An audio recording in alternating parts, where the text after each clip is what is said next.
Happy Tuesday. You are listening to Real Talk with Karen Stacy live on MiamiMikeRadio.com. And, I tell you guys a lot. It's all about Plan B, right? So I got pretty good with Plan B, I gotta say. And I have next to me here my girl Dori, who she comes through. When in a pinch, she comes through. I gotta say, I don't know. I just had a bing in my thing. I don't know what a bing in my thing. I don't know what just binged on my computer. But Dori always comes through. Tonight, I was supposed to have my 19th favorite DJ, Mr. Anthony Mangini. And he had a family affair that he was able to go to because he is in New York. So next time he's in New York, he's all mine, and that won't happen again. But we will have him next time, hopefully, and we hope he's enjoying himself tonight. And we thank Miss Dori for coming and saving the day. Da-da-da-da-da. So funny. Hi, Dori. Hello, Karen. How are you today? I missed you. I haven't seen you in, how long has it been? I know. I think we just determined it was like 2 weeks. Yep. And I did miss you. Yeah, well, you got to be careful. I missed you too. You have to be careful. People, when people hear that, women miss me, they think I'm a dyke. So just not that there's anything wrong with that. Let me just pull that back there. I am just strictly dickly, but there is absolutely nothing wrong with that. I love it. If I was into women, it would all good, but I'm not. So I love you all. But anyway, okay, go ahead. I'm sorry. No, it's okay. I was just saying I missed you. See, that gets you into trouble. Well, how is everybody out there in Miami Mike Radio and Facebook land? I hope everybody is well. We are happy Tuesday, as I said. And actually, I have been down for the count. I don't know if anybody, has realized it or not, but social media and stuff, I've kind of been, quiet on. I wasn't even sure if I was going to be able to do the show today, actually. I've been having some stomach issues, so I'm grateful to be feeling well enough to be live on the air with you guys. Yeah, I mean, I'm happy. I'm grateful for not feeling like complete shit today. All good. So, Dori, you're very tan. Where were you? I went to Florida for 10 days. I was in Fort Myers. I had a really good time. Nice. I sad to say this has been my first vacation since my honeymoon. Holy cow, which is how long? June 12th, it would have been 22 years. So you haven't been away on a plane anywhere in 22 years? Nope. Not since my honeymoon. Holy shit. Well, I hope your honeymoon was like 7 years.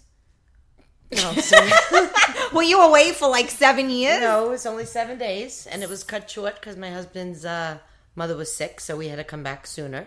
Oh, I'm sorry. Unfortunately, but I did have a wonderful time in Florida. I'm actually thinking about going back and forth eventually and moving out there. That's what a good time I had. Yeah, well, listen, I love Florida, and anytime I go to Florida, I never want to come home. Every time I go to Florida, I'm moving. Well, what do they call it? Snowbirds that go out? They call it a snowbird. Yeah. I think I'm gonna be a snowbird. Yeah. So I think I'm gonna start looking for a condo out there. Not Fort Myers. I think more maybe. You want to be my sugar mama? No, I want to find a sugar daddy. Yeah, okay, all right. Well, maybe maybe he can be my friend too then. Hey, listen, all good. I happen to love Florida. My grandmother moved to Florida in 1980, and I always loved going to Florida. I never wanted to leave. Every time I go to Florida, I almost always want to change my flight so that I don't. Well, we would try to plan a trip, but we were trying for a while. It just didn't work out. Well, actually, we were going to go to Florida in like March, April, and then I got this brilliant idea, and my son wanted to adopt the puppy, and that's what ended up happening. Was we were making plans for like I want to say like that week or two, right after it was like right around Easter, I want to say it was. Yes. And then you were like, all right, let's do it. And then this whole thing, remember, I just ended up going and fostering this dog. And then it was like, you're like, okay, can we go? And I'm like, I can't go anywhere. Yeah, I was a little disappointed. Yeah, I got a puppy. Where am I going? I can't go nowhere. So, yeah, I mean, and don't get me wrong, I love my puppy. But my sanity also is very important to me. And well, it's like having another child, the dog. It's yes, and you were thinking about getting a dog, and I think after I got my dog, you realized that there was no way in hell that you were getting one. No, well, at least Noah's into. My son said, "If you get a dog, Mom, I want no part. I'm not walking it. I'm not feeding it. I'm not doing anything." Yeah. So that kind of changed my mind. If he wanted to participate, it would have been a whole different story. Right. Yeah, I mean, I harass him, excuse me, to, you know, to, like, you know, he's on the computer, he's whatever. I go, she wants to play with you. Like, you got to play with her. And, you know, he's too busy on the computer because he's trying to up level or whatever the hell he's trying to do. And I'm like, the dog don't understand that, you know, you got to play with the dog, you know, so... He's not real good, you know, but then he plays with her. Like, when he wants to, he's there, and when he don't want to, he's not there, right? So, it is what it is. Well, that's what changed my mind. Also, you did a little bit, too. You told me I wasn't ready for one, so. Well, yeah, it's a big, you know, I don't think I was, I mean, I guess I am ready. I mean, but you're never ready to be like grounded, if you will. You know what I mean? Like, and when I say grounded, I mean like, you know, everything I do revolves around this freaking dog now. I mean, I'm like, well, he adjusted well to the VIP club, thank God. She, I keep saying he. Yeah, and I mean, but I mean, I'm like that crazy mom. I have a car seat in my car. And I'm the idiot that has the dog in the car. I pick up my son from school with the dog. I mean, you know, we have her with us. She's an emotional support dog, so she's with us. So then we can't go out to eat if we want to, if we get the dog with us. So yeah, I mean, it's, you know, it's a crazy... how does that work, emotional support? Isn't the dog allowed to go everywhere? She is, but you know what? Since she's such a puppy at this point... you know, she's really calming down now, and like you'll see now, like she'll actually sit on my lap and just chill for a little bit. She even sat on your lap today and chilled for a few minutes. She's getting to know me. She's calming down, but she's also, you know, I mean, I don't know that she's necessarily calming down. I don't know if that's the right word, but she's definitely, you know, mellowing a little bit because she understands that we are for her forever home. I think so. Before she was afraid because God only knows who did what to her. You know, but now she is definitely knows that she's at home. Oh, I see that. What happened on Facebook land? Did we It still shows that it's here, so. Yeah, look at that. That's weird. And it's saying it's reconnecting on. Oh, no, there it is. goes. It got pixely. Uh-oh. We may need to re-go again. What happened? It's all pixelated. Oh, did it there go? we go. Are we back? Trying to reconnect. Testing. Is it working? I don't know. It's still saying it's doing it here, but it's pixelating on my end. Yeah, see, what's up with that? We nothing changed. All right, well, we're pixelating. How do we look? But no, now you're not pixelating over there. I wonder what's going on. With too much. We got too much going on here. See now, and if I redo the thing, then everybody that's on here, we lose them. Boot them off. Yep, then they get booted. We don't want to give him the boot, do we? Do we want to give him the boot? We don't want to give him the boot. Oh, we went off on here too. What happened? My internet. That's weird. I don't know. We must have had a break on Miami Mike Radio as well, because my stream time is different. What's going on here? Are we shorting out the circuits? Yes, I guess we are. Us two together, we might do that. Are we shorting out the circuits? Anybody that is listening on Miami Mike Radio, anyone that is watching our Facebook Live, can you please let me know if you are seeing us? Give me a shout out so that I know. I see Gina Marie, you just joined us. All right, and Hi, you're Gina tagging Marie. people. Hi, guys. Can you see us okay? Or should I reboot? I don't know what's going on. All right. Bill joined. Can you guys see us okay?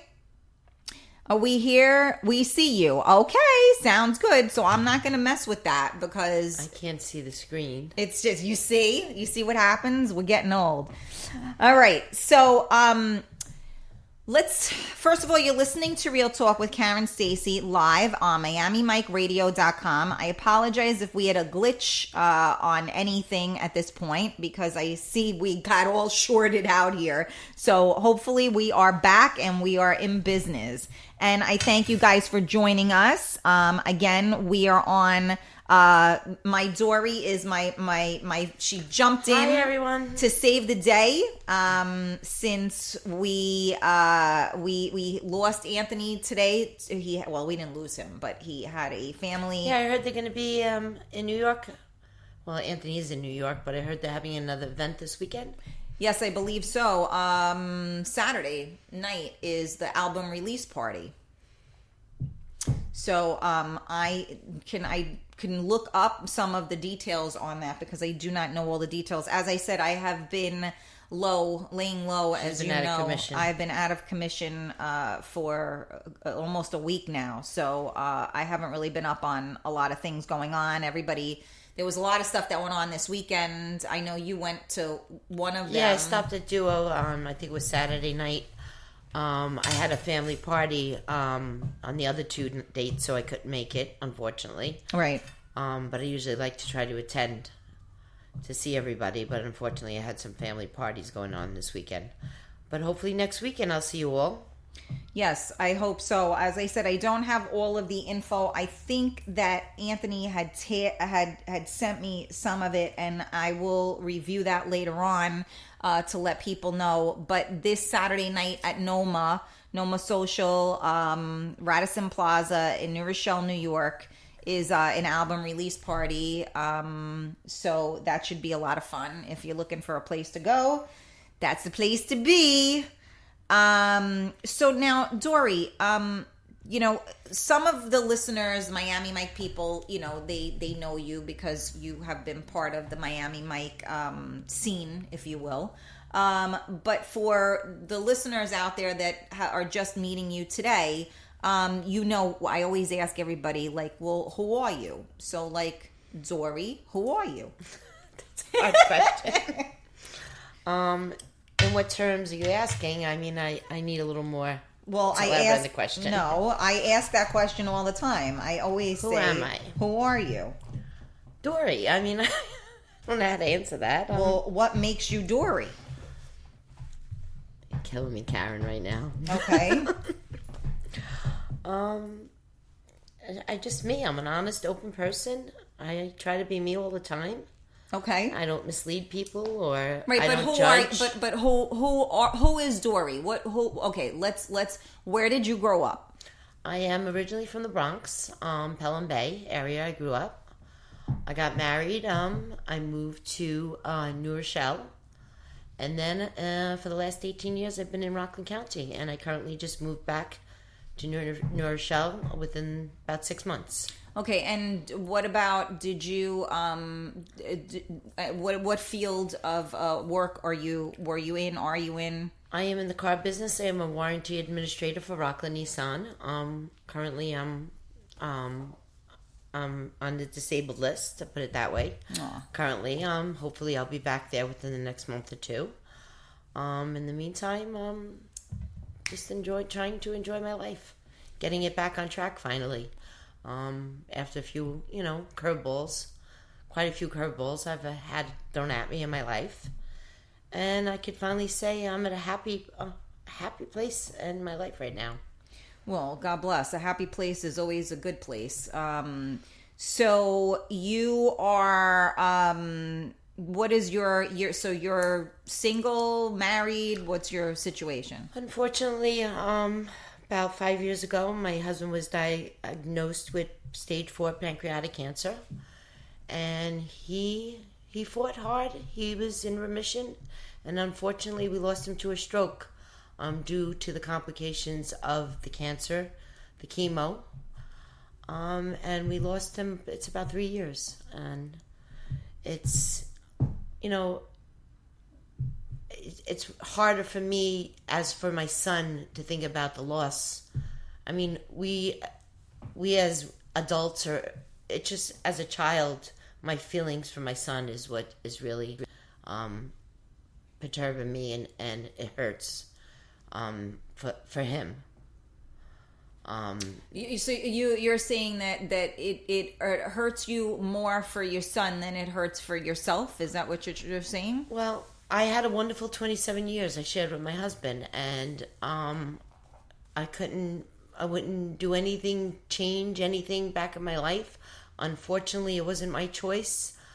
These are the cards I was dealt, and life has to go on. I mean, I have to go on for my son, and the really hurting part is if I could change things and bring back his father, I would. Yeah. But I can't.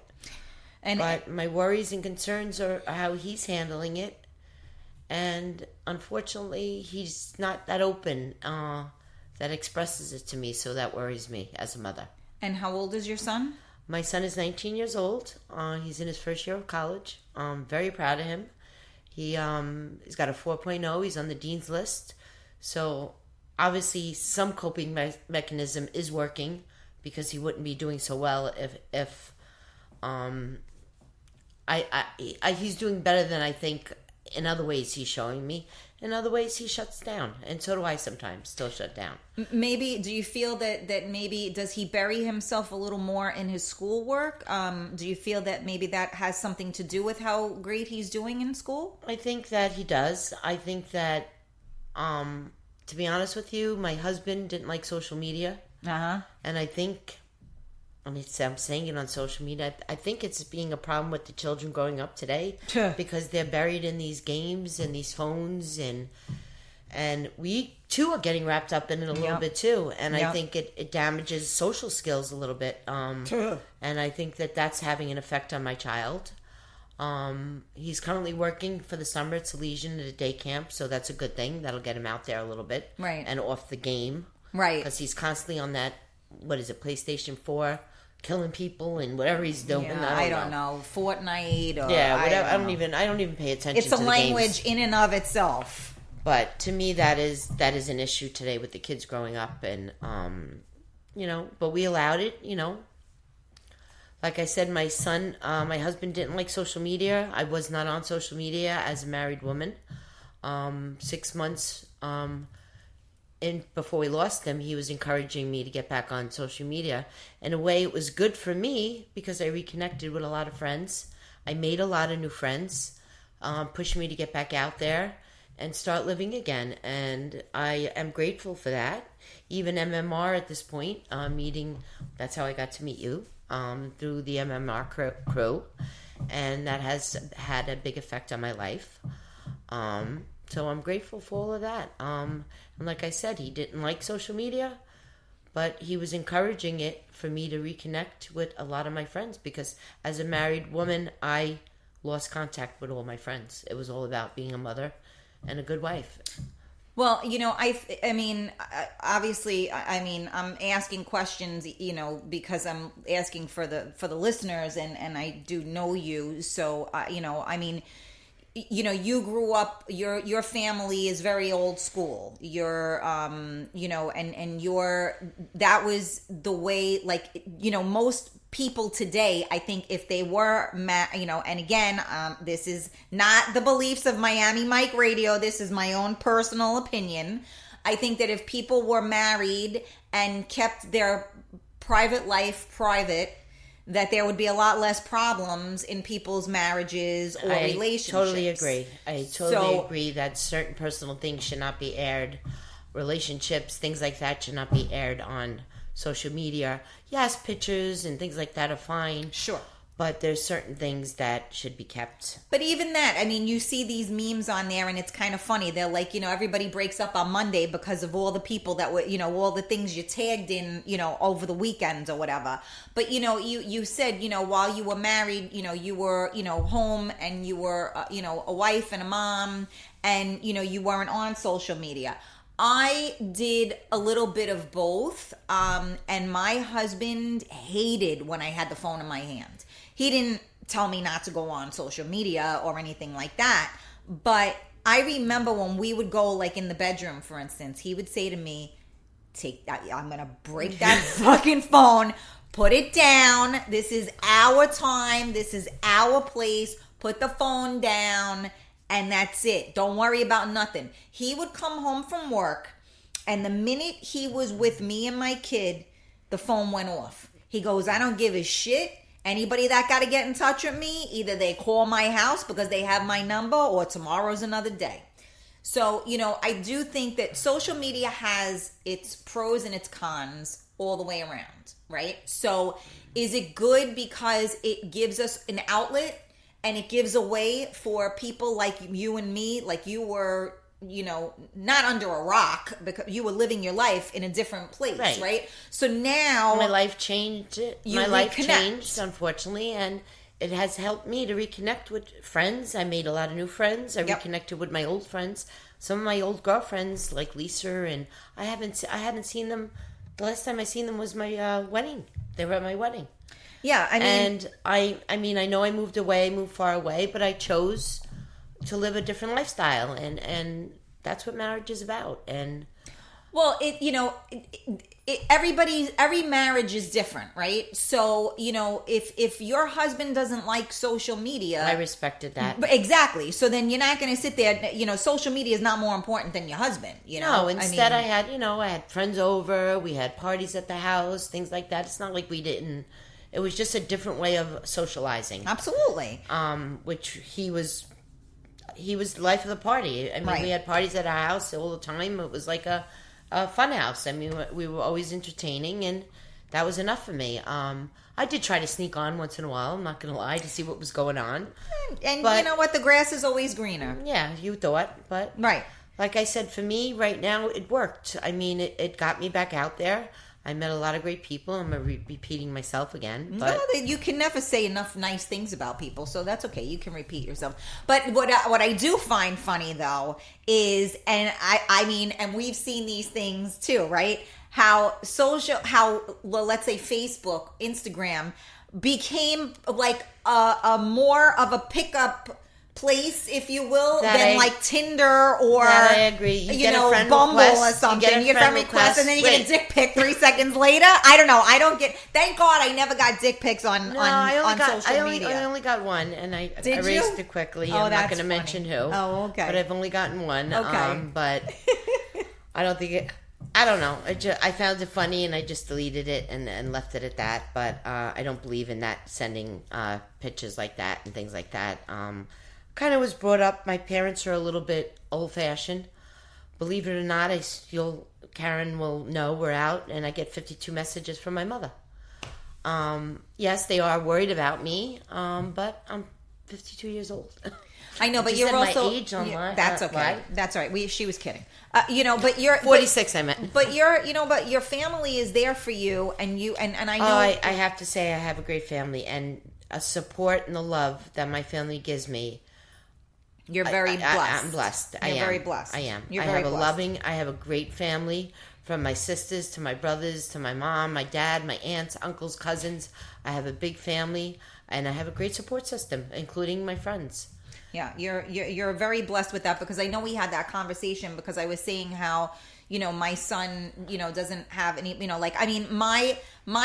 I gotta say, my father and my father-in-law, my father-in-law has always been amazing with my son. But the two of them at almost, my father is 76, and my father-in-law, I want to say, is like 74. They are they're throwing a ball with my kid now.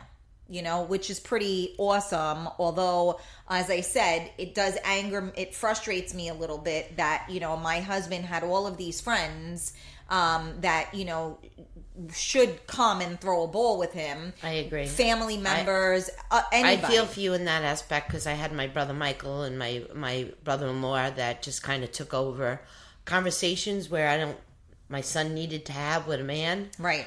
I didn't know how to have. Right. So they took over in that aspect and helped me with those conversations. It's big. Listen, I still, and you know me, I'm never at a loss for words. No, that is for sure. And I'm like, and there are things like I said, like, when he needed to learn how to pee. I mean, thank God my husband was alive then. I'm like, well, where do you put that thing? Like, if you're going potty, where do you put that thing? And my Even I knew that. like, You hold it down. Yeah, you gotta push it down. Well, I don't know. I don't have one. I know how to play with them. That's all I know how to do. I'm not sure what you're supposed to do I had with some them. brothers, so. Yeah, I mean, I just didn't know, I don't know. I just never, I guess I was never in the bathroom with somebody that had a peesh that was going potty. I don't know. So I didn't know what to do with it. And then like we were doing, I did a sex show last week, and we were talking about, like, I keep asking my guy friends, when my son was a little bit younger, he used to really go off on himself, and I'm like, is anything going to come out of there? And no one wants to answer me and tell me when it's going to come out of there. So, like, I'm still wondering, like, the answers to these questions, and guys don't want to, I mean, a lot of people tell me If my stuff. son is watching, but I'm going to tell the story. He must have been about boy. 4 or 5. We're in Lord & Taylor's. And I'm at the cosmetic counter. And it's just me and my son. And he turns around and says, Mom, I got a boner. How did he know what a boner was? I have no idea. I Oh said my to him, God. Nicholas, what do you mean? He said, well, feel. It's hard like a bone. The lady at the cosmetic counter just looked at me like, what? I didn't know. I turned beet red. I didn't know what to say. You of all people. I just picked up to my That's kid funny. and I just like left And you the store. ran, and you never went back again, I right? ran out of the store. I didn't know, and I didn't know where. He said, Mom, it just feels like a bone. And It's I funny was that just, he chose that word, right? Yes, it was appropriate, and I was so embarrassed. That is funny shit. And the lady just looked at me with like, "What are you teaching this kid?" Yeah, well, from the time my son, he was young because my husband was still alive. So I want to say he was 3, and he used to just like go off on that thing. He was like whacking it back and forth, and I'm like, dude, like you're gonna hurt yourself. Like stop it. Like, and then he would go. And then I'm like, but enough now. He goes, yeah, but it's so big. And he keeps going. And I'm like, well, stop doing that so it won't get big. And he's like, yeah, but I like it. And he's like, it's big. And I'm like, oh my God. So then he was doing it so much that I had to tell him, like, this is not peachy time. Like, you can have your peachy time when mommy is not here. Now, no peachy time when mommy's here. Thank God I never got the phone call from school. I just remember sometimes the door slamming closed and hearing the bed go. And Oh, I knew get out of here. My son. That's what I remember. Oh, how old? It's probably started about 4 or 5 years old.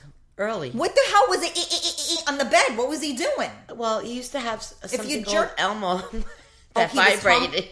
Oh my God! Your son is gonna freaking kill you when you go home. you now, poor Elmo, poor Elmo. See, I don't know. Well, now I don't. Now I don't think that's happening. I don't know. I mean, even now, like everybody's like, "Oh, you'll see, Karen. He'll stay in the bathroom a longer time or whatever." As they get older, they realize that they have to be a little more discreet about it. Well, yeah, they realize that they can't do that in front of their mother, but that's great. Yeah, see, I don't. I mean, he's pretty. My son is very open with me, so he's pretty good like that. But there are questions. I mean, look, we're both women raising, a little man. Yours is a young man at this point. It's challenging. When he went away to school, I knew he needed to have a certain type of talk, and I just, I wasn't ready. I didn't have how to have that talk. I didn't know what was right and wrong to say, especially in this day and age. Because, like I said, my parents were very strict. My parents believed. If you sat on the toilet, you got pregnant, right? Yeah, my parents never had the talk. Do you know what my mother used to say to me? A man doesn't want a woman everybody else had, and that was her talk. And that kind of stuck with me. Well, yeah, what else do you say after that? It's like, okay, And they were just chastity belt, married. good to Yeah, go. they believed that sex wasn't until you got married, and But there's nothing. That's why I say you definitely are very old school. You were raised very old school, and I find it refreshing. Because if more parents, obviously not, that was a bit, to an extreme, of course, but, but I mean, yeah, think about it. Well, the conversations I do have with my son is to respect women, and I want him to respect, a woman and treat them properly. I don't want to hear about, right. No is no. Right. Right. I just want to make sure that he knows that he needs to respect a woman, and that's the conversations that I Right. have with them. No, and of course, and that's for sure. But I try to be open with my son because I say to myself, he doesn't have his father to go to for these things. So, I want him to feel comfortable to say them to me. Talk to you. Because we have, my son and I have a little bit of a different relationship. Your son is very open. I'm amazed at he's very open and very loving and even with all he's been through, he's doing great.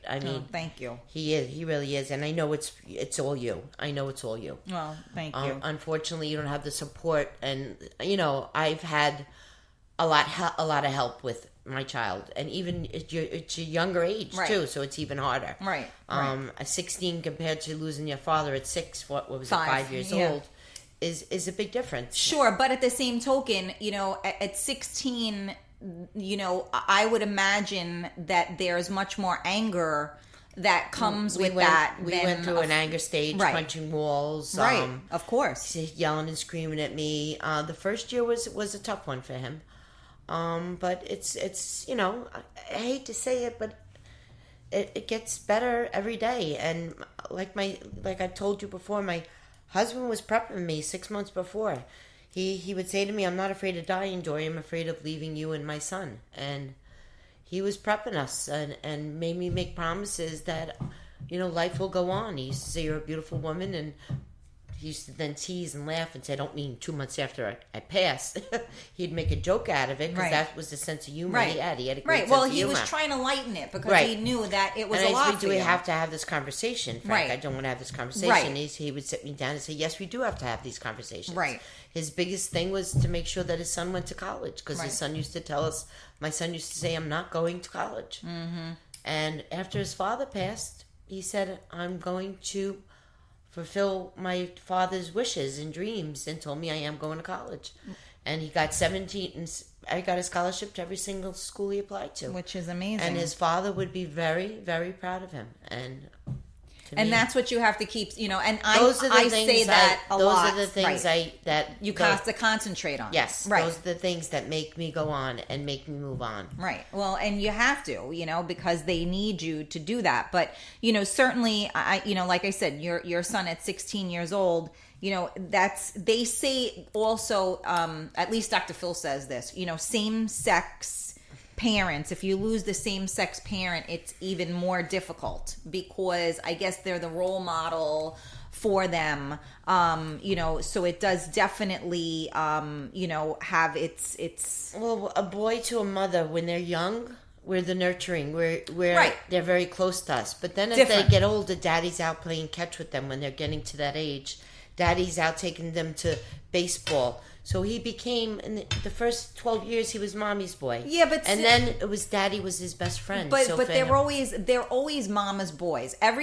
Mama's boys, daddy's girl. It's always like that. Nah, in my case, it changed a little bit. It changed because daddy made mommy the bad guy. I was the one that eat your vegetables. You were the disciplinarian. I was the disciplinary. Dad eat your vegetables, and then turn around, and daddy would be eating his vegetables. Right. And the two of them would be laughing like I didn't know what was going on. Right.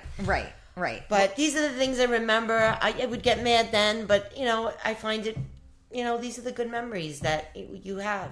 Noah used to my husband was in construction, and they have disgusting mouths on a construction site. It's F this, F that, and it's like, disgusting stuff that they say, right? Because men have, speak very nicely to other men on construction sites, right? So he would come home and, he didn't quite get rid of all of that. So sometimes he would curse or he would say something when he'd come home. And I'm like, oh, you can't talk like that in front of him. What's the matter with you? So I said, I used to say, I'm going to tell you this right now. If my son starts cursing and gets that mouth because of you, I'm going to wash both of your mouths out with soap. I'm going to wash your mouth. And I said to my husband, I'm going to wash your mouth. And to Noah, my husband would start laughing and he'd go, you see, you're getting me in trouble. I you think see he what cursed you're doing? Once in front of me, my son, and the father said to him, I told you, whispered to him, I told you, You don't curse in front of grandma, your aunts, your mother. You don't curse in front of women. When you're with the boys, it's fine. That's what he used to tell him. Yeah, well, I mean, I mean, it was just funny. I mean, and Noah was little at the time, so, he should definitely have not been cursing. But the beautiful thing that I appreciate is if a child curses and they use the curse properly in the sentence, I give them props for that. I do. If especially if they're younger, like, when they're older. So if he turns around and say, Mom, you're a mother, that's okay. No, then he gets cracked in the mouth because, first of all, I'm not a mother, whatever. But I mean, sometimes like he would say something and it would have the proper context and inflection and everything. And I'm like, all right, so he knows the proper, it's like when you have a spelling word, right? When you have a spelling word, you have, dirt and you spell D-I-R-T. I play in the dirt. So you used it correctly, right? So I feel that at least, look, if you're going to curse, at least make it right when you want to hear my first curse word and what happened? I called my brother, and it wasn't even a bad word to said, but I didn't even know what it meant. I was about 15 years old. You see, this is my point. Proper knowledge of the proper curse words. I turned around and I called my brother a prick, and all of a sudden, my father went boom. Ow, you frig! Smacked me in the back of the head. And do you know what you just called him? I said no. And that's what he did. He had the problem with I didn't even know what. That's you exactly. Thank but you I for heard proving it. My point. I heard it on the street and I used it. Thank you for proving my point. But I used it. I think I did use it appropriately because he was being. So he was being it. Okay, so no, but a dick and a prick are two different words. Those are not the same thing. One, I still don't know what it means. You're telling me. Oh my God, no, yeah, you still don't know what it means. No, it's like the difference between being called a bitch and being called the C word. Okay, it's the difference between those two words are the same thing. One is on a whole other level than the other. That's the difference between the two of them. Don't worry, Dori. You'll stay afterwards and I'll teach you more vocabulary curse words. And there you have it. The difference between your curse words here on Real Talk with Karen Stacy live on MiamiMikeRadio.com. And today my guest is Miss Dori V. And she came in to save the day. We're doing Plan B today. And, I always try and keep out my topics relevant, when I do the show. I also try not to bring too much, I don't want to say I don't want to bring too much reality. I do bring a lot of reality, but I think a lot of times I have to be cautious of how much reality I bring. Because right now you're listening to two women that lost their husbands and that are raising their children as single parents. And neither one of us chose to be single. Both of us were happily married. Both of us would have continued to be married.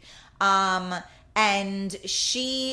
Dori's husband was ill, unfortunately, and she took care of him until he passed. My husband was just tragically taken from us in literally a minute. So it's ironic that we have a similar story on two ends of the spectrum, if you will, because, I don't know that I'll ever recover from the shock of what took place.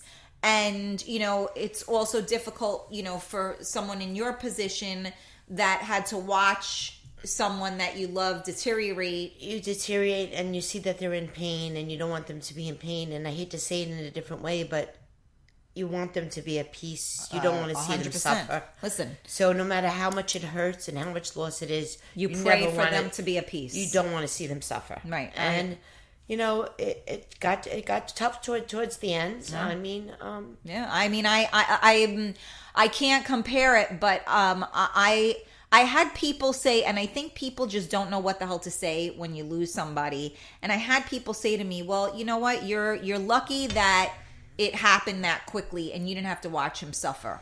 And you know what? I wouldn't say that because there's certain bonding times that you got and certain and closure. When he was sick And even friends, I would take him for every treatment, and somebody would say, "Take a break. I want to take him," and I let them go, and they would come back and say, "We got to spend that 4 hours with him," and this was towards the end, and they were appreciative that Yep. they got that time to share with him. Sure. And Sure. Yeah, you know, I mean, the one thing that I'm grateful for is that anybody that knows me always knows where they stand with me. There's no middle ground when it comes to me. So the one thing that I'm happy that I live my life that way, because I have no regrets in that respect. Meaning, the only regret I have is that when they were trying to save his life, that I didn't get to him and kiss him. That's my only regret, because we told each other we loved each other 700 times a day. We had all of it. So I feel guilty for nothing. I have, a lot of people feel guilt.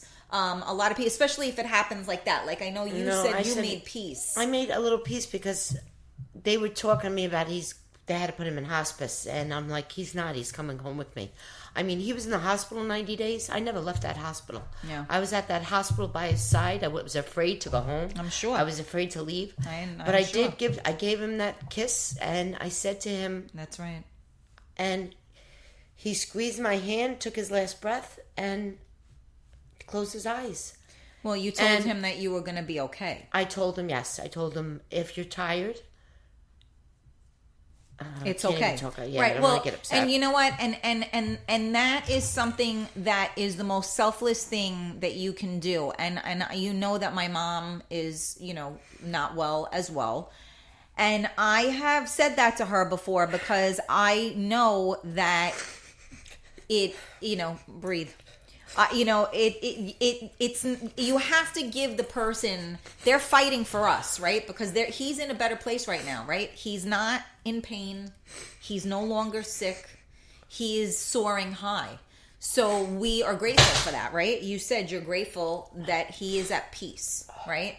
So all we can pray for is that our loved ones are at peace. And sometimes we have to give them permission to be at peace. Right? Because he held on, making sure you were okay. I mean, my grandmother was my whole world. And she promised me that she would be there for my wedding. And she had gotten sick at 9/11. She had gotten sick. And I said, "You must dance at my wedding." And she said, "Baby, I promise I will be at your wedding." And I will tell you that I got married November 2nd. And my grandmother died December 15th, 18th. Something like that. So she waited She waited until I got back from my honeymoon. Well, that's what I say. She waited until I got back from my honeymoon. Fought and prepped and talked until he knew that you were okay. That I would be able to stand to the plate. I don't know how else to say it. I would stand up to the plate and do what I had to do. And he needed to protect you because you were raised old school. So basically, you went from your parents' house, to his house, so to speak. Correct. So he needed to know. I would like to say it is our house. Well, you know house. what I mean. Yeah. Yes, but you know what I'm trying to say, and that's why I said so to speak. And so he needed to know that you were going to be okay and you were going to stand on your own 2 feet, and he needed to know his son was going to be okay. Correct.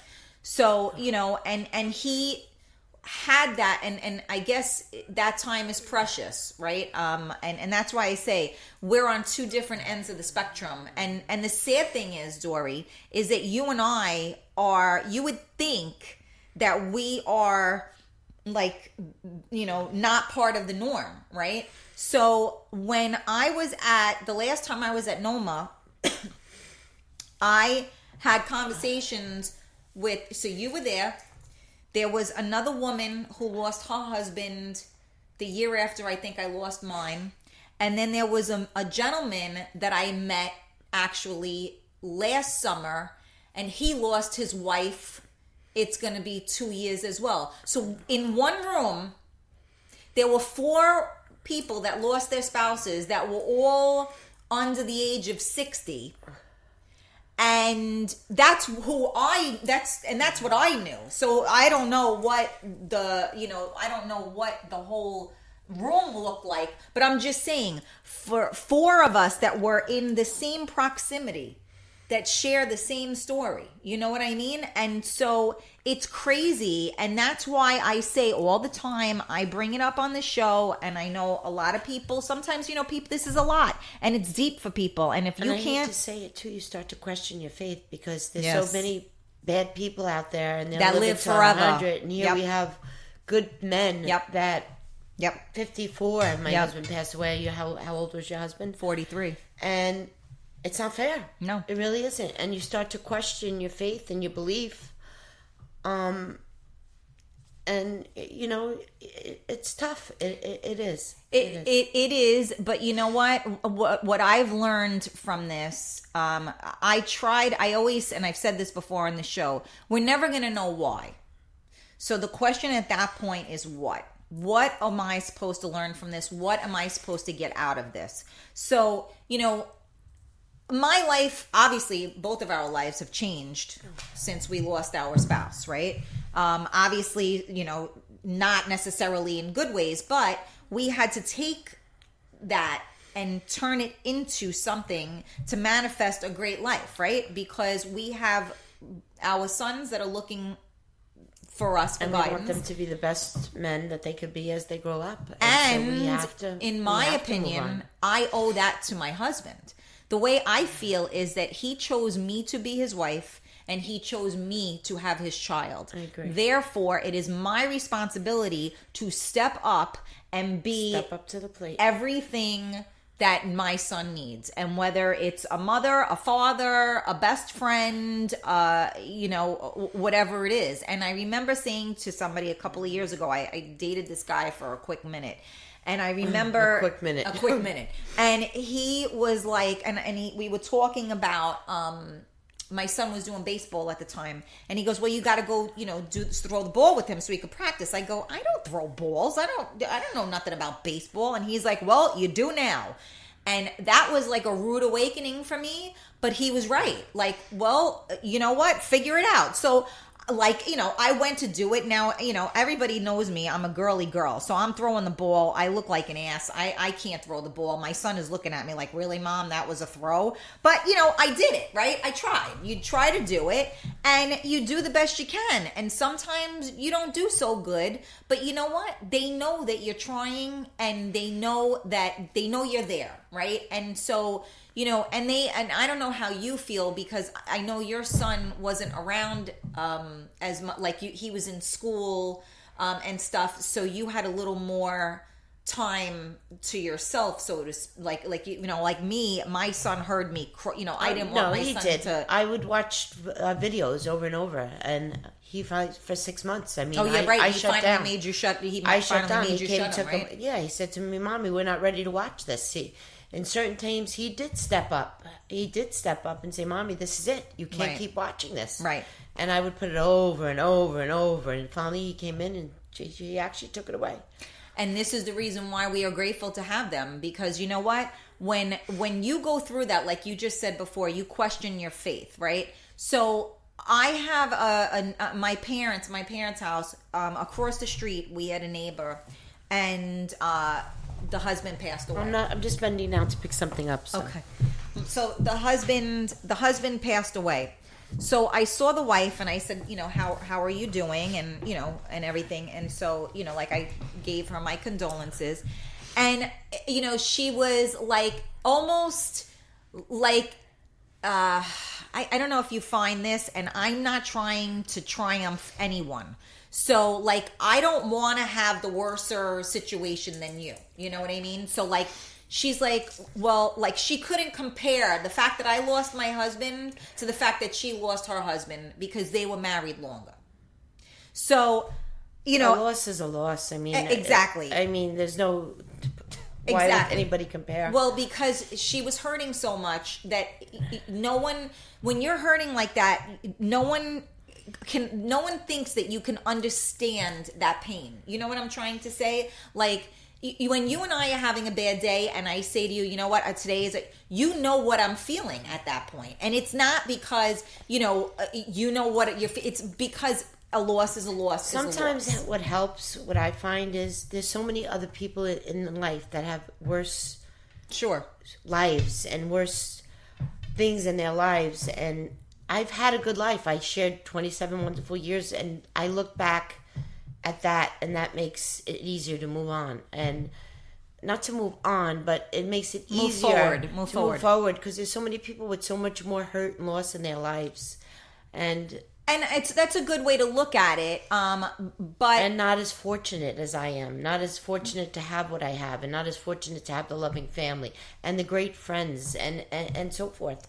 And that's where I'm blessed. Well, and I look at it, your health. I mean, there's a lot of things to be grateful for. So where I was leading to with this was that this woman was a very religious woman. So she said to me just what you said. I'm so angry at God.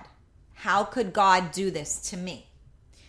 And, when someone else leaves this earth, their human body leaves this earth, they're not doing it to you. This was their life, and we were special enough to share that with them. So I always say, I was my husband's forever. Unfortunately, he's not my forever, right? So what I said to her was, if you got a problem with God, then take it up with him. So I said, go to church and go sit there and go yell at him. I don't mean that it's angry with God. No, it's just but like question. questioning. I'm not saying you. I'm telling you her. So when you said you question, we all question, but we question differently. So what I'm saying is, I said to her, if you feel that way and you are angry at God, then you get in there, you go to church, and you go talk to him, and you tell him how you feel. And because if not, you're going to be a bitter, angry widow. I said, and that's not how anybody should live their life. So that was what I meant when I said that, is that... Well, I think there is certain stages of grief, and there was a time that I was angry. Of course. I'm not angry anymore. I mean, I still have days where, like I say, I shut down. Right. Anniversaries, I call that birthdays. There is going to be holidays are hard. Self-preservation. Yeah, there's always days survival mode. Right. There's always days that are tough. Yep. But as it goes on, you do have better days, and sometimes that's guilty. That gives you a guilty feeling because you are happy and you are moving on, and it makes you feel guilty, and that makes you sad too sometimes because it's like you're forgetting some things, and that's what bothers me. I don't think your heart ever forgets. I think that it's natural to want to find joy. I think that your husband, told you that he wanted you to move forward. He did, and he wanted you to be happy. He made me promise. Anybody that truly loves somebody wants them to be happy, right? Even if you think about, well, I mean, if I've had, if you have an ex in your life that you were in love with or whatever, and things didn't work out and you break up, if you truly love that person, even though of course you don't want to know they're happy with somebody else, because you want them to be happy. Okay, so that's good what people think like that. That's what love means. It means that you want the best for that person. So it's and if somebody is not, and believe me, just because their bodies aren't here on earth does not mean that they are not here with us right now. So they are the ones guiding us, and I truly believe that the people that come in my life and the people that leave my life, I know my husband is escorting them. Okay, you can go and get the hell away from my wife and the hell away from my kid. And I recognize and I see that, but it is not easy. And I am, you're having a hard time right now, and I probably, look like I'm a heartless bitch because I am not in the same place. And that's today, right now, that I'm like that, right? So on Father's Day, for instance, which was last week, you called me. I couldn't even talk, right? I was crying. I couldn't even talk. And it is just, some days, like you said, they just sneak up on you, and you're minding your business. You think everything is good. You're looking forward to having a good day.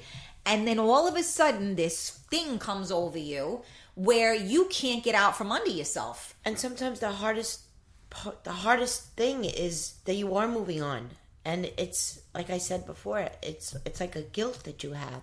Yeah, I don't feel that way. That's what I'm struggling with right now.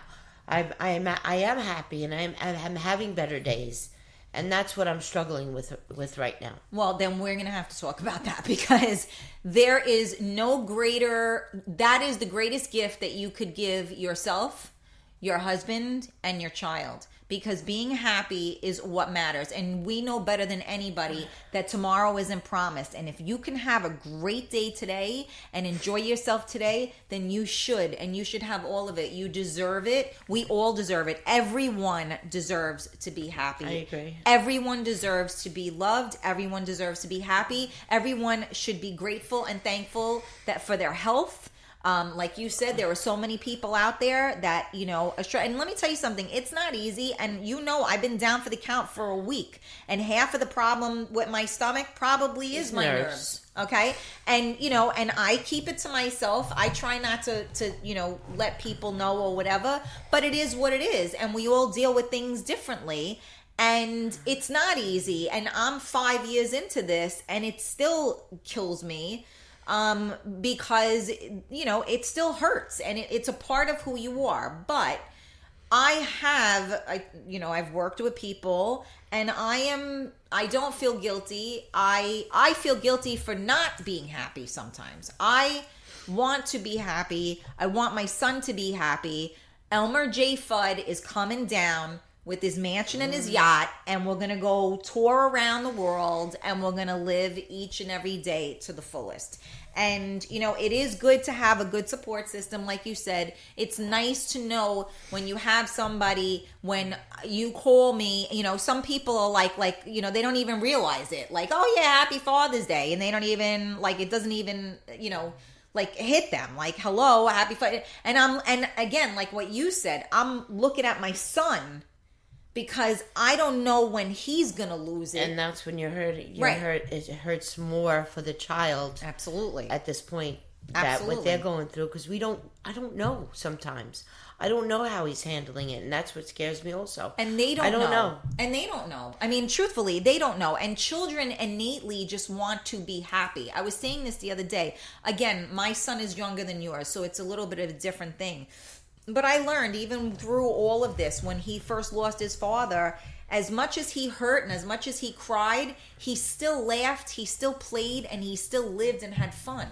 So I learned a lot from watching him. No, I agree. And I always say that. I say that to everybody. I said, if you want to learn about the world, like they say, if you want to childproof your house, get down on the floor and look at everything from your child's angle so that you can see where life, and I try to do that in life. I try to see life through his eyes so that I can have a brighter look at it, because they just innately want to be happy. Us as adults, we get sucked in, right? Because life gets in the way, because people don't really give a shit. Oh, I'm sorry that your husband died.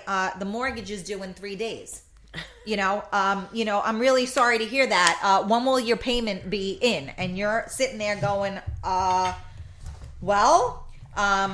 I think my pancreas is still in good shape. I could probably sell that, and we could get that mortgage paid off in no time. How much your pancreas is going for these days? So, and this is the truth of the matter. And God bless anyone out there that has never been through a loss. And you were talking about the loss of a spouse. There are many people out there that grieve over their parents all the time. I have plenty of people that can't, that have a hard time living life because they lost their father or because they lost their mother. It's loss is loss. What about people that are divorced? What about people that got married, that were madly in love with each other? Well, that's a whole separate topic, because the day and age today, people don't value marriage the way we did, like our parents. Right. Marriage was, sacred. It was this. Now, what is the stats? 80% are divorced, right? Or cheating, or right. It's a whole different. Right. Well, especially right. I feel bad for our social children. media, right? I feel bad for our children in that aspect. Well, I mean, These are things that we can't change. We can only try to bring up our children with the proper values and morals to do the right thing. yeah, well, whatever that is, right? But no, I mean, and that is definitely true. I mean, I was raised differently. Yes, my parents, are still together. Unfortunately, my mom isn't well, but my mother always, it was like till death do you part, period. Like, I'll freaking kill you, but we'll be together, and yeah, people don't work through problems anymore. And for the stats in my family, there's 4 brothers and sisters. I have two brothers and 1 sister, and we're all married. Well, I lost my husband, but right. They're all still happily married. Well, God bless. So, I mean, the beliefs and the morals that my parents taught us, they did something right. And again, that's, and I talk about that all the time. You got to raise your kids right. You got to give them those, and I see, like, even with my son, I make sure that he knows that, his mother and his father loved him. That's very important, I think, for a child, to know that. Like, you were made from love. I said, you are the most special kid in the world because your parents loved each other more than anything. And that makes you special, But now, that being said, I think that it also takes a big person to be part of the lives of someone that has lost a spouse. I have met, and I've talked about this on the show before, I've met a couple of widowers, right? So those are guys that lost their wives, and they never got over, not got over it. They never really moved forward. They moved, but they didn't do anything. And some of them said they went for therapy, they did whatever, but they were not in a good place whatsoever. I say all the time on this show, you got to do the work. And I say it to people because we talk about, right, being single. Even marriage is work. Everything is work. Everything takes as a goal to get to forward to, and it takes work to get there. Correct. So, but my point is that if something didn't work, you have to find out why it didn't work and then how to fix it. So in other words, if you get divorced, and you got divorced because, you had a jealous spouse, you have to make sure that you go to, you're at peace with that. So in other words, if you're the person that was the jealous one, then you need to make sure that you deal with those jealousy issues, because if not, you're going to go into another relationship and you're going to bring those jealousy issues into the same thing. So there's but you can't blame the other person. Like, then somebody will blame, oh, you see, it always happens like this. Well, hello, where's the common denominator here? There's a reason why this is happening. So, I think people need to do the work just the same way that we need to do the work, right?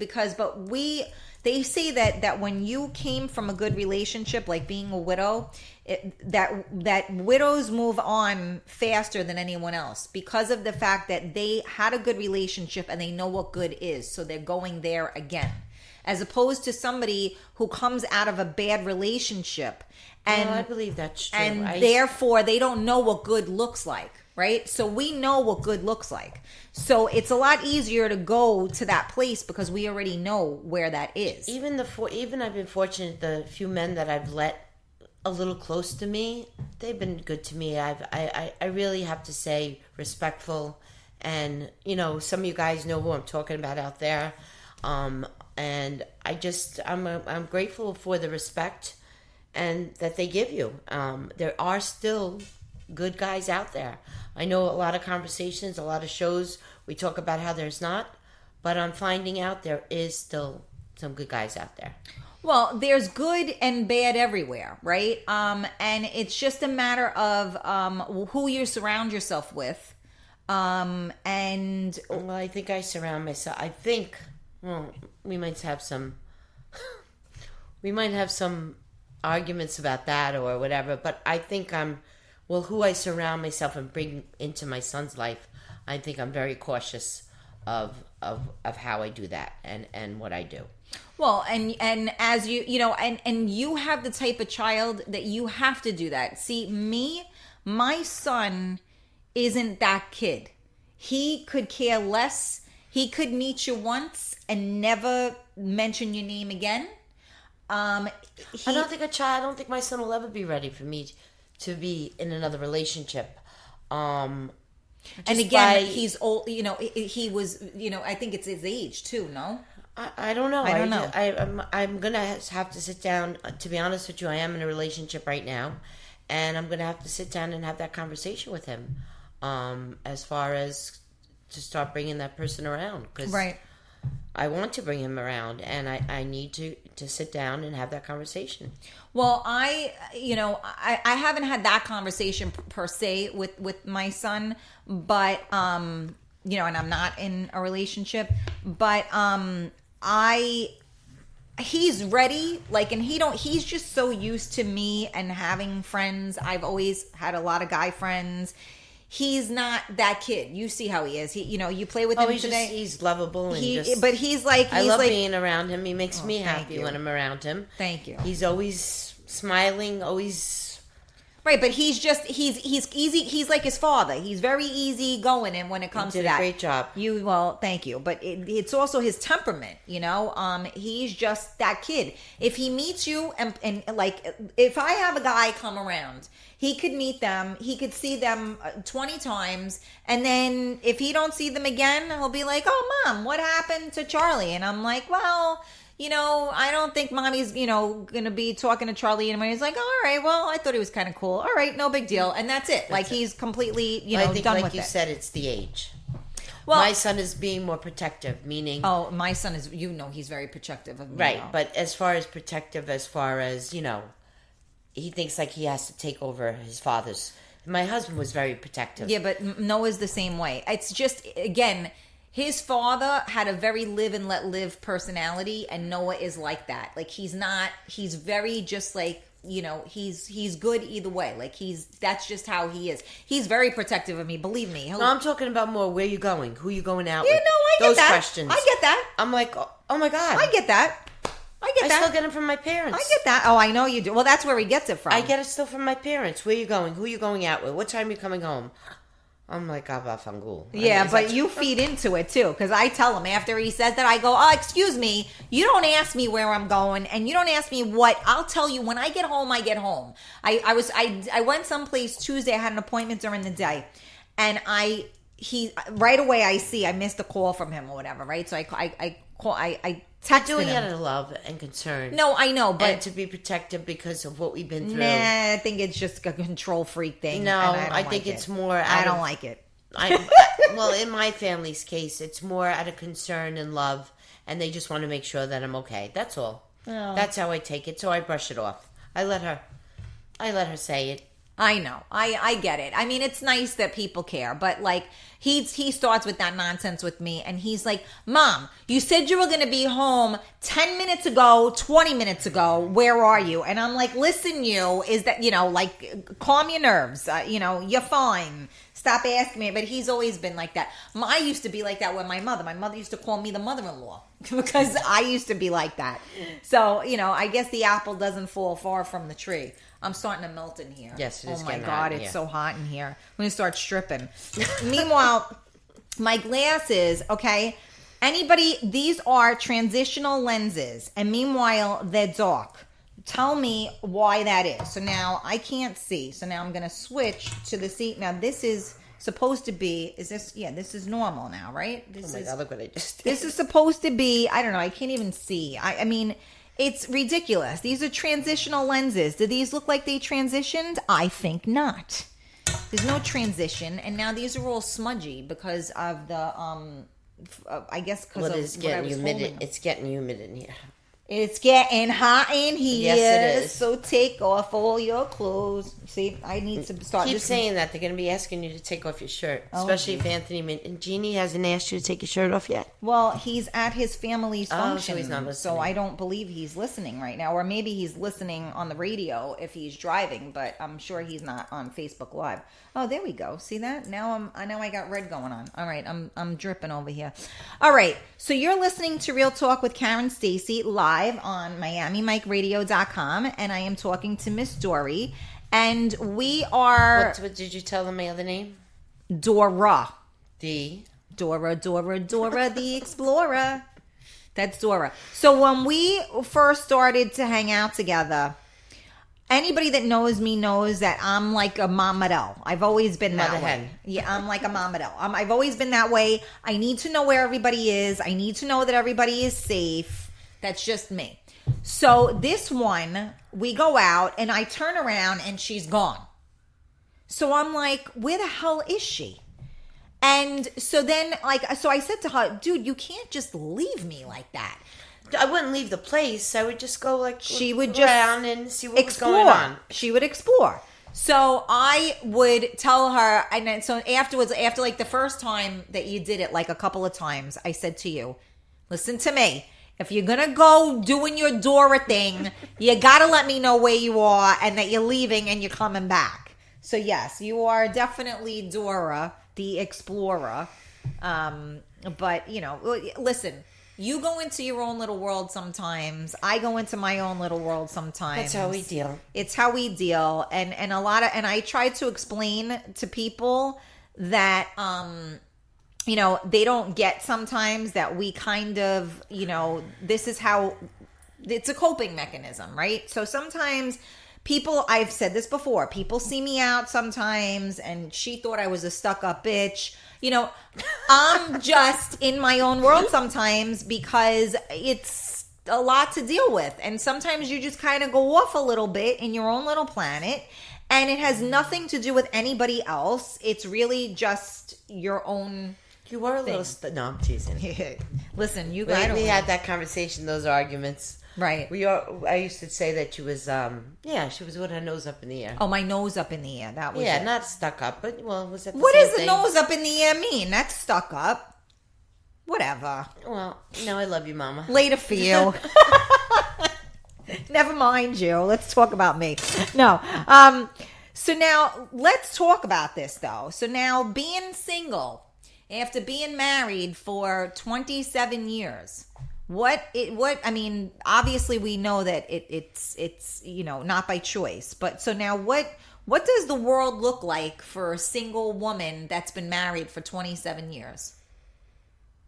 I'm just finding out. Like I said, I just met somebody recently that I didn't think that I didn't think I would find happiness or meet somebody. I mean, it's still new, but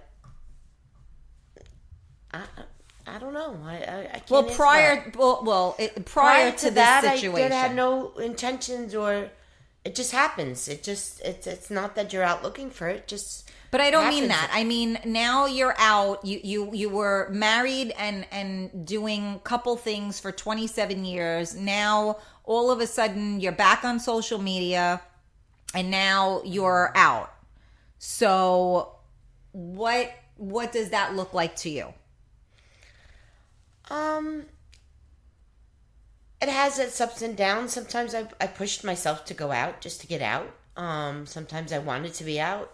Most of the time it was more of a pushing thing, just to not to be home, crying, be upset. Like in the beginning, Tia used to send me tickets for the events and try to push me to get me out. It took me, it took me about a year. Right. It took me, I think the first time I went out, it wasn't even to one of Tia's events. It was to one of the MMR events at Noma Social. Okay. Was one of the first times that I went out, and that's how I met. I think I met Lori, Ann, and I think I met Mike. Were the first two that I met in the group. Okay. And then they introduced me, and I met Gina Marie, and little by little the rest of the crew. And it was easier then to go out because then you're fitting in, and these guys the men and women are helping you fit in, and then with the music and listening and laughing, it all made it a little bit easier. Yeah, well, definitely. I mean, music therapy is always the best, right? I mean, blasting music and listening to Anthony Mangini when he was on, I was in my pants.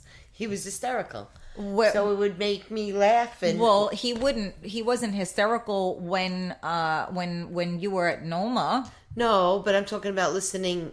You mean on his shows? Yeah, after the first event I went to, gotcha. Somebody installed, I think it was Mike installed the app. Okay, gotcha. On my phone, gotcha. And then I would start listening. Gotcha. And my son would be looking at me like, what the hell are you laughing at? He thought it was nuts. Because I was sitting there listening to the music with the headphones on, laughing hysterical, especially when he would do you. Okay.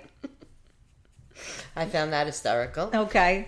And that's how I started going out again. And yes, to me, I prefer married life over single life.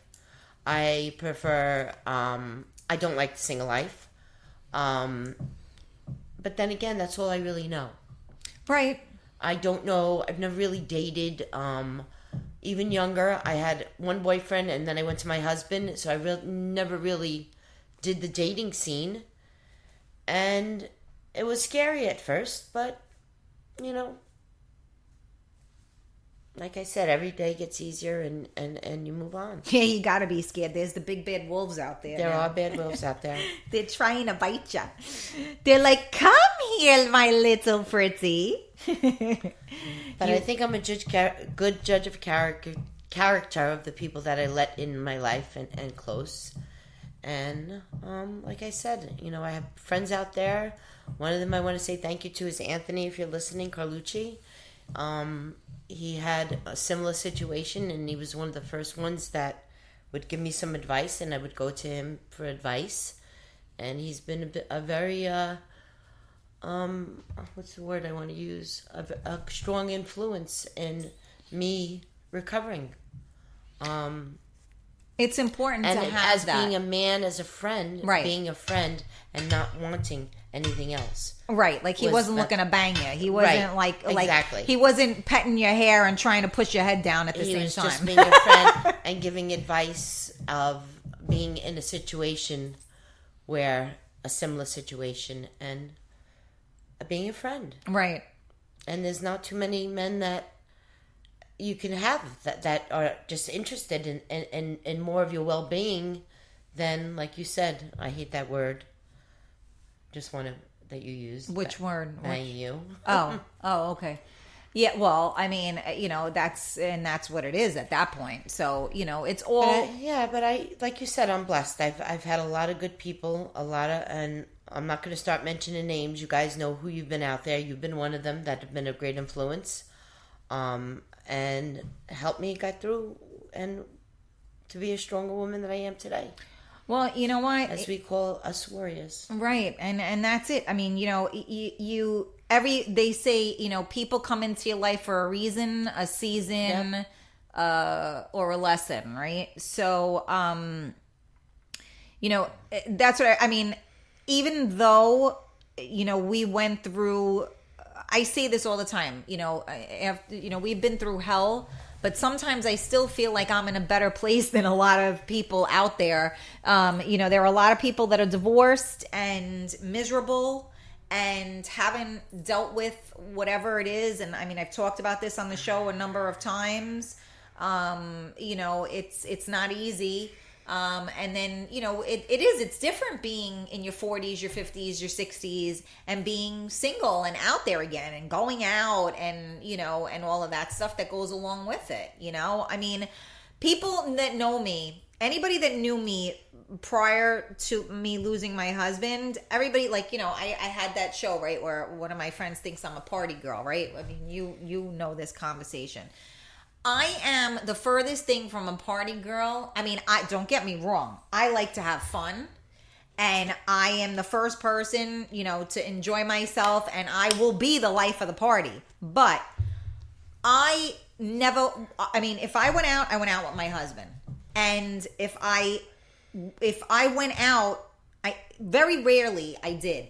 And even if it was like a girl thing, he would come with me and hang out like at the bar and like watch a game or whatever. Not because, we couldn't go out, but we just always enjoyed each other's company. So he would come with me if that on the rare occasion that would be the case. Like we never went out apart. We always went out together, and not because you couldn't. I mean, of course there were those rare occasions where, if you went to the Elk Lodge or whatever, some guy thing or whatever, playing cards or that kind of thing. Obviously I'm not going to that. But, that was just the way I lived my life. I was not one to go out. And like you said, I was going out all the time because I just didn't know Well, even what after, to do. well, even being married and going out together, we had issues because my husband would try to beat everybody up if somebody came over and talked. Oh, really? Yeah, so we had to stop. Oh. We then did more parties at the house and things like that than going out together, because to me it was... Yeah, it wasn't worth it. Deal with that, right? It wasn't worth it because, and we're talking 30 years ago. We're talking, right. When we were young and well, that's funny. You know what my husband used to say? If anybody came over to talk to me, he'd go, "Listen, buddy, she comes with a lot of bills." He'd go to shake their hand. He's like, you wanna? You gotta. She comes with a lot of bills. And I was like, you ass, and that he would joke around or whatever. Thankfully, he was not like that. If anybody was that way, it was probably more me than him. Well, you know what would happen? We would go out with a group of people, and the guys would sit, because they haven't seen each other, they would sit on one side of the bar, and the girls would sit on the other side of the bar. Oh, okay. So you were like a sweet 16. Yeah. So this is what would happen, and somebody would come over, and, and because the husband would care how big you were, he would just walk over and say something. Right. And even if it wasn't something polite, if the guy said something rude, forget about it. Right. It was over. Right. So... Well, and that's the Bronx was so I made started up of that. Yes, I started when we moved to Rockland. It got easier. We were entertained at the house. We had a pool. Everybody used to come over. It just was, to me, I didn't mind doing the cooking. I love to cook. Right. I didn't mind doing the cleaning up afterwards. So to me, that was more of a better way of having both of us having the fun. Okay.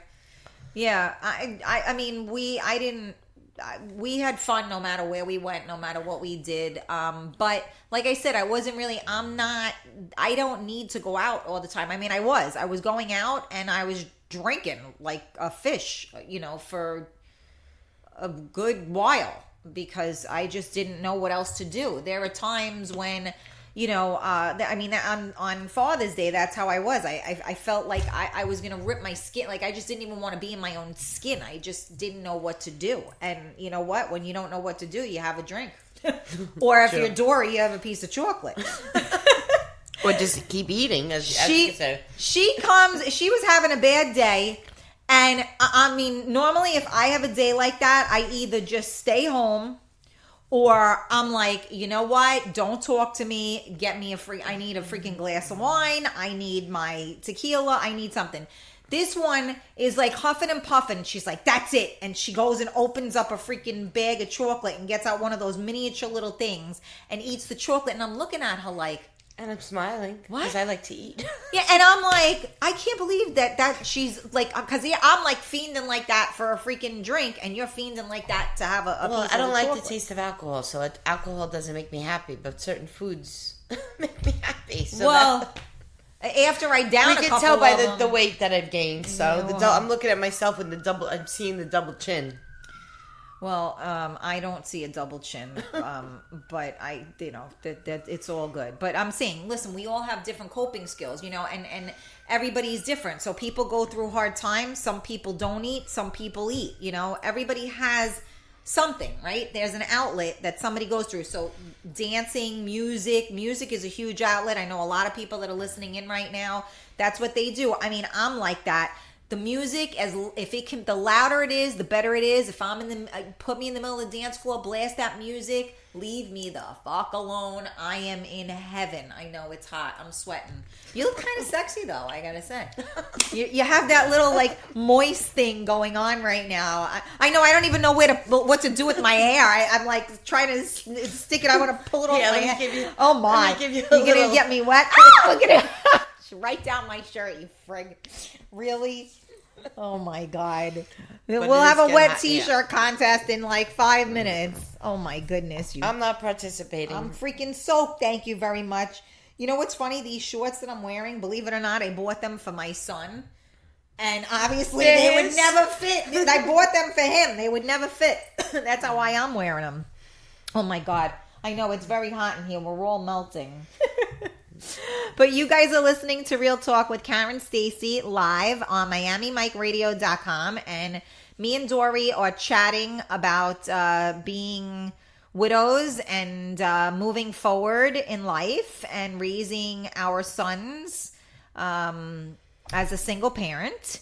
and talking about getting back out there again in the world and the dating world. Last week, Dori, I think you missed it because you were away.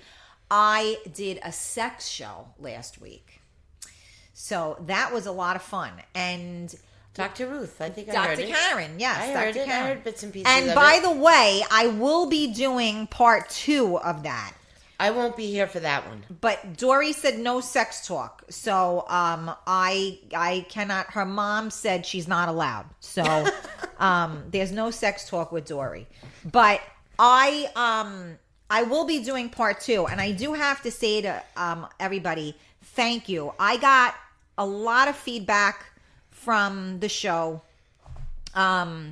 Again, my job here, I feel my job is to always address the pink elephant in the room, right? So we talk about things that most people do not want to talk about. You said earlier today, the dialogue, right? That do I have to have this conversation? We were talking about that, like with your son, when you were trying to do like the birds and the bees type of thing with him. Do I have to have this conversation with him? So, a lot of us don't want to have certain conversations. And me, of course, I have those conversations because it's the only way to really get from point A to point B. So I talk about it. And I got a lot of great responses last week, actually, because people said that they felt that it was, real talk. It was straight to the point. And I talked about things that a lot of people don't want to talk about. So that's what I'm doing. And honestly, we talked about a lot of things today that people don't want to talk about. I see how many people, especially if we're doing a Facebook Live, I can see when people jump in. I can see when people jump off. And a lot of times when things get too real or too serious, people jump off because you know what? They don't want to hear it. And I respect that. When I had my girlfriend on and her mother has dementia like my mother and we were talking about it, we lost a lot of people at that point because nobody wants to listen to that. They don't want to deal with that, and I get it.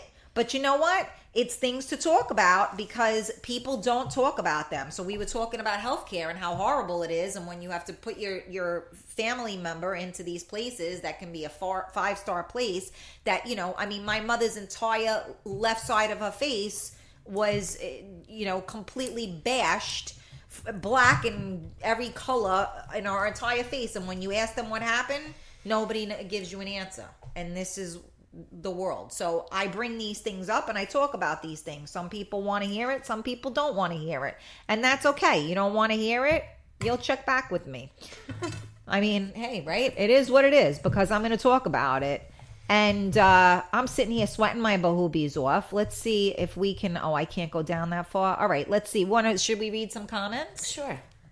All right. Well, now I can't see no matter what. So I'm going to have to go on the phone here. Let's see where we're at. And I will go into the live. I know you have it on. All right, let's see. Here we go. I got to make sure Leslie Ann says something about children are afraid to lose their other parent. You know what, Leslie, it's funny that you, not funny, but it's funny that you say that because, I went, when my husband had passed away and I was going to my therapist for a little while, my son became very, very controlling. And he was like that, like, where are you going? What are you doing? When are you coming back? Who are you doing? And I said to the therapist, I can't deal with this. Like, nobody does this to me. And she says, well, he wants to make sure he knows where you are and what you're doing because he wants to make sure that you're okay and that you're safe so he doesn't lose you. And I said, yeah, but if I continue to feed into that, I'm going to create a control freak. Even for me, I'm not to interrupt you, but my concern is loss. I'm being like my parents as far as the way they treating me. I'm starting to do it to my son, where I have to know where he is every moment. Right. Because of the fear of, I have the fear too of the loss of something happening to him. Right. Getting him a car was a struggle for me because I didn't want to let go. I didn't want to see him get on the road. I don't and blame then have you. another word. I was being selfish. Because I didn't have to worry about him driving, and you were trying to protect him. I mean, it wasn't. I don't think that selfish is the right word, but I know what you mean. Yeah. So I mean, it's also it works both ways. Where I'm becoming my parents in a way, and Well, it's a good in a way, is a bad in a way. It's not good for him in a way because I'm holding on. I'm not letting him go and experience and do things. I'm holding him back a little. And the advice that I get from my friends, they tell me all the time, you gotta let him go. You gotta let him do it. And I'm trying. I am listening to what they're telling me, especially the ones that have been through it and dealt with it, and you know, I'm trying. I'm listening, but it is hard. Well, and I can't imagine. I mean, I know I'm one of the people that, you know, try to help you with that. But what I was trying to say before, though, with that I interrupted. Yeah, well, because that was completely not my point. With what Leslie was trying to say is that, you know, the child becomes nervous. What she was saying is that, like, the child becomes nervous that they're going to lose their other parent. So when I talked to my therapist about it at that time, as I said, I was nervous because he was this control freak, and I felt that if I fed into it, that was going to make him more of a control freak. Like, he would think it was okay to do that. What she said was, once he feels safe, he will no longer do that anymore. So just answer him for now, and eventually he will stop. Once he feels comfortable, he will stop. And that did happen a little bit. But he's still, you know, they're still going to try to protect us. But that was what I meant by it, because I was afraid that if I fed into that I was going to create a control freak. And that's what I was worried about, because if he was going to be a control freak, I was going to freaking lose my mind. I don't know why I can't get back. It doesn't let you see. I see who's watching. Yeah, but you can't see all the comments? No. You can't go back, huh? No, well, I was always able to go back. What the hell, man? I know, you guys are laughing at us because we're sweating to death. I have to hop in the car. I'll listen to the remainder of the show on TuneIn. Okay, well, thank you. Hi, everybody. Thank you for checking in. I'm trying to see. I know you guys made some comments. Let me see if I'm getting in close here. Let's see. Again, I can't see close. I can't see far. This is bad, right? I'm really going blind. All right, let's see. Nico, your son will... Karen, you come with a lot of bills. Diana Lando said. Your son will feed off of your vibe that you give. Your son wants you to be happy. Yes, amen. Today, people are quick to throw a marriage away. I feel bad for the guys my daughter is bringing home. Who said that? One of the listeners. And I don't like to throw people's names out there just in case. The Irish goodbye out the back door. Yeah, I don't know which Irish goodbye. Wait, who was doing the Irish goodbye? Where was the Irish goodbye? Not when you would be in Dora, right? She don't actually leave. No, I don't leave her there. She just goes. I can see all the comments. I can't see all the comments either. Yeah, I wonder what the hell, man.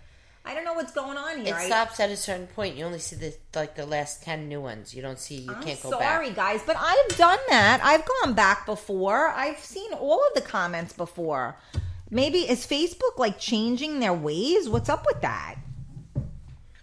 I don't know, because I used to be able to do that. And I am not seeing that we're able to do that right now. So people had stuff to say, and they think we are ignoring them. I'm sorry. I feel bad now. Well, she'll address, don't worry, she'll address it on the next show. No, but I'm not just her. There were a lot of people making comments throughout the show, and, you know, we were talking, so I didn't pay attention to them. I guess after the show, we'll take a look and see what the deal is with that. But that's really weird. I've never had that before. My cousin's inviting me right now to come to her hot tub. Oh, well, that's very nice of her. Well, I was there last week. I was there this weekend. It was very relaxing. Very good for the back. Yes, I'm sure. I'd like to be in a hot tub with with two really I know what you're gonna handsome say. Men feeding me like grapes or something. I can't help you with that right now. Damn it. Are there any handsome guys out there that want to, you know, feed me grapes from a what's that called, a hot tub? Although I'm melting right now. The thought of a hot tub, I'm like no, ready but you to could die. still have just this. Well, I have a back issue, but just the pressure coming back on the back. Oh my God, it was one. Oh, I know. I think I'm gonna have to. I work love on hot that. tubs. Yeah, I love hot tubs. Maybe I could put one back here. Yeah, in well, your I yard. wanted one. I did. I wanted one on my deck. But you know that requires a lot of stuff. So I not only do I need the handsome man to feed me grapes, but I also need him to build the deck. This is true. All right, let's see. Well, okay. I think after Diana Landa said I'd be a wreck. about the driving thing, if I had a child, I'm such a worrier. One reason why God made me childless. Karen, things happen. Don't worry about it. Oh, thank you, April. Yeah, with the comments. I'm sorry. Yeah, I don't know what the hell happened. It's so weird. I've seen the comments all the time. I always go back and I'm able to do it. But you know, that's crazy. If I find a hot guy, I'm not sharing him. Oh, thanks, April. Really appreciate that. Hey, listen. Don't worry, April. If I find one, well, I have found one, but I'm not sharing him either. You know, you all suck. Fine, don't share. I don't share either. I'm okay with that. I'm not sharing mine either. All right, whatever. It's all good. I got me, myself, and I. I'm good. I will see if he has a friend for you. Just me, myself, and I. Oh, great. Yeah, that's just what I want, is to be set up by somebody. You know what? Some of the best relationships are from that. I don't believe you're going to meet anybody on these internet sites. That's for sure. Oh, please. Please. No, I'm going to be at the supermarket after the gym. I'm going to look like someone like peed on me. I'm going to be soaking wet. And you're going to roll your cart into theirs? And I'm going to ram my cart right into them. Oops, sorry. I couldn't see. My boobs were in the way. Oops. Oh, well. All right. Well, is there anything else that we should be talking about? No, because I have a feeling if we continue, it's going to start to go to the sex way. So we're going to... Oh, boy. All right. We can't talk about sex. That's right. No sex talk. Well, I am going to finish that conversation. I mean, that show. We are going to do the sex show again. I'm not sure why. Now, when? Next week, I may. So, I have a couple of ideas for shows. I might have a lady that does she does like what would you call it? Botox and different types of treatments for. Oh, I don't believe in any of that shit. Just be you. Oh my goodness. Well, I'm glad you don't believe in that. But when things start to, move in different directions, I think it's time. I am not, me personally, I have not ever had any plastic surgery. I have not gone that route. Everything I've done has, in terms of that is like, through massage or, different types of things because, that I have done. And Mary, without a slice, she's awesome. She does like non-surgical facelifts. She does cellulite treatments. I think butt lifting. I haven't done that. Well, we could ask Tia about that. Tia could give us more information about all that. Well, that's the same place. Oh, okay. And when Mary is ready, she just had surgery. Sending love out to Mary. When she's ready, she will come on the show and she will explain it all to us, so that no disrespect, Mary, if you're listening. We have where would be disrespect? That I said I don't believe in women doing all that. But that's non-surgical. So okay. No, all that's right. what I'm trying to say. It's non-surgical. Okay, so I'll listen to that show. Right. No, that should be but interesting. yeah, but you know what? All of my shows are going to be interesting because we're going to talk about the options that we have. So even with this other person that may be coming on the show, her name is Lenora. There are new treatments out now that actually like facial treatments and stuff that are non-surgical that will lift. It could give you like the lip flip and make us look younger. Yeah, and so I'm all for that. And I'm sorry, but when it comes to a little Botox or filler so that you don't look like you're 800, I don't think there's anything wrong with that. You happen to have really good skin where you don't have wrinkles, you don't have drooping things. So, you don't have that resting bitch face like my 11s. I look like I'm going to kill you at any given time. I think you're a little harder on yourself than Well, I look in the mirror. I'm real. But, some of us want to make little improvements. Some of us want to make big improvements. There's nothing wrong with that. Do what makes you happy. So my goal on the show is to introduce people and different techniques so that, and this is for men too, because you know what? There are a lot of men that won't go under the knife, but maybe they will do something non-surgical that will, make them feel better. The only thing I would consider doing, and most of you women will say, really, Dori, is getting a little reduction. Getting a boob reduction. Only for the back, because of the back issues. Right, and you know what? That still scares me too, because then you're gonna have scars, and it's a bigger surgery than having breast implants, but obviously you're not putting anything artificial into your body. But it's a big surgery. Before I consider it, what the doctors are considering it, I'm going to try to lose the weight first, and hopefully it'll shed from there.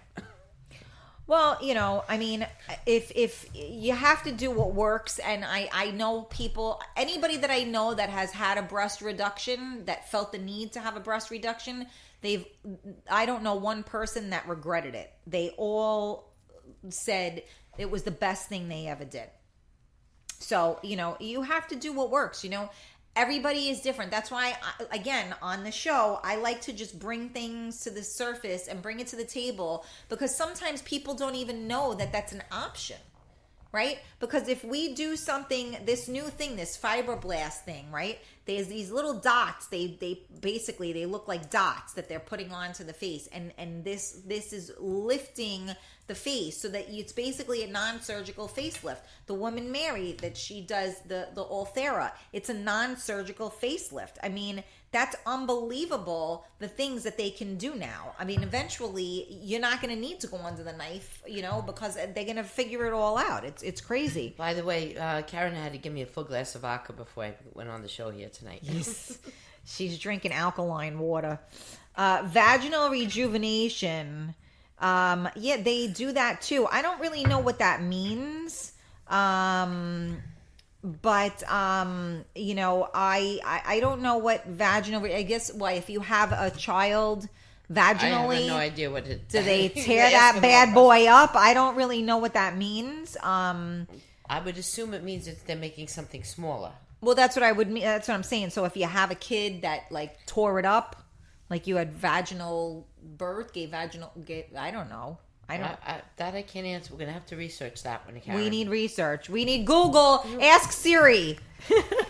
Siri, what is vaginal rejuvenation? That's funny. I didn't say hey, so she didn't respond. Imagine that would have been funny if she would have actually responded to me. It tightens the muscles. Mm-hmm. Oh, okay. So you can't do like Kegels or Kegels, right? That's the name. Kegels. You can't do Kegels to make that happen?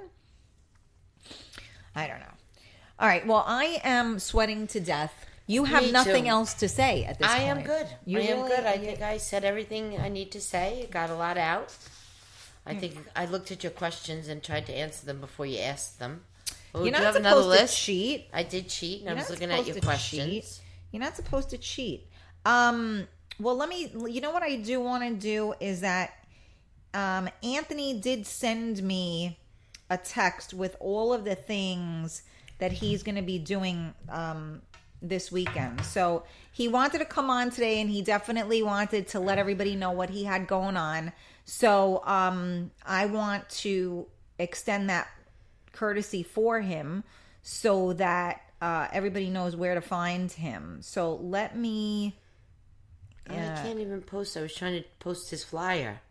Oh. But it won't let me. I don't know what's going on. Hold on. Let me just... Give me 1 second. Let me get out and go back in. Okay. Thursday, Anthony is at Havana Cafe, which I believe is in the Bronx. I think I saw Tonasia's going to be there. My boy Tonasia.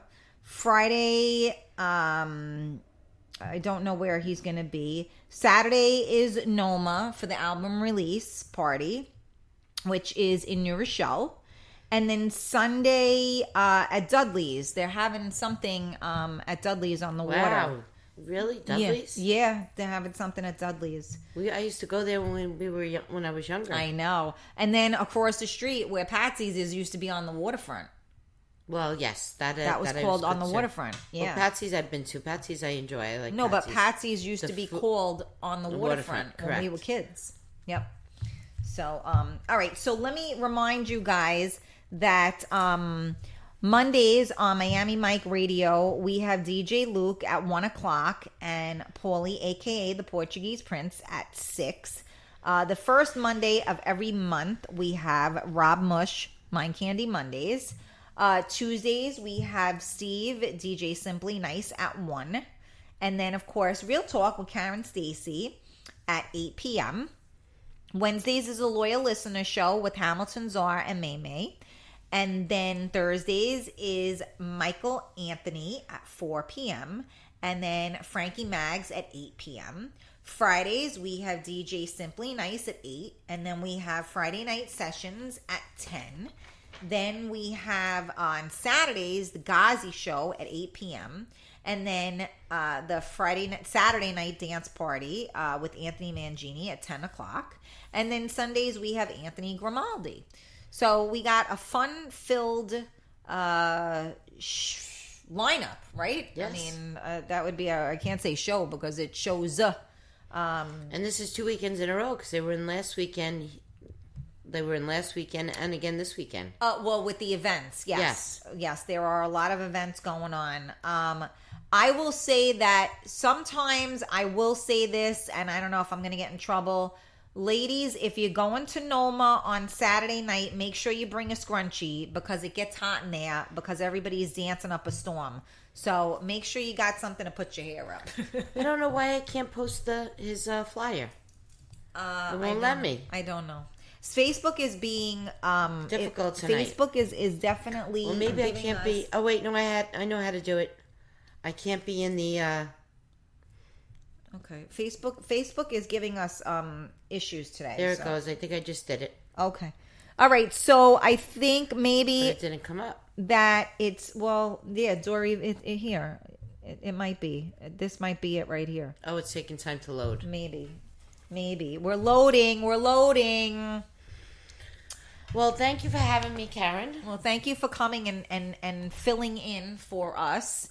I'm going to wait for the thank you from Anthony for filling in for him. Yes, we missed you, Anthony. We're sorry that you couldn't come. Hopefully, the graduation was great, and you were able to. Yeah, she warned me of that as she smashes down the vodka. TV. Thank you. Yeah, the vodka. As I smashed down the vodka. Yes. All right, Bubbles. Sure. No, that's prosecco. Yes, I know. I'm teasing you. No, I'm not drinking tonight. No, we're both sober. We're both sober. All right. So thank you guys so much for tuning in to Real Talk with Karen Stacy live on MiamiMikeRadio.com. Thank you to my Dori for coming and saving the day. You're very welcome. We all love you. And happy Tuesday. And next week, I will let you know the surprises we have in store. Right? Is there anything else I had to say? I can't remember. I feel pressure. You got your cheat notes. Where look at your I got cheat pressure. Notes. No, that was a She question. does have cheat notes. Everybody, look. Wait, can I show you? No, leave my notes alone. Get off. They're not cheat notes. They're called notes. When you have to, I had to come up with a show in 1, 2, 3 Plan B. You did it. I mean, hello. All right, guys. I love you. Take care, everybody. Hope to see you this weekend. Ciao, ciao, ciao. Signing off, 10-4, out the door. Can't wait to get out the door.